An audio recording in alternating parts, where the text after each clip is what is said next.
तरुण मुलांना जेव्हा विचारलं जातं की तू सध्या काय करतोय, तर ते यासाठी नाही विचारत की त्यांना तुमची काळजी आहे, तर ते यासाठी विचारतात की त्यांना तुमची लायकी ठरवायची असते.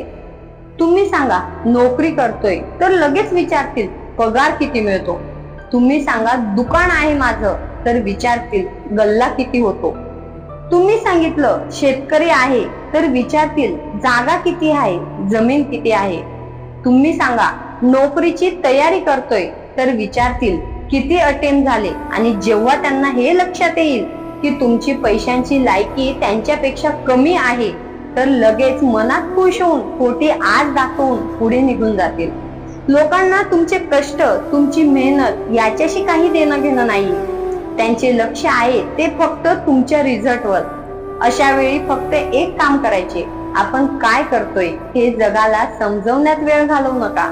आपली कामं प्रामाणिकपणे करत राहा, कारण प्रत्येक जण तुम्हाला इथे समजून घेणारा नसणार.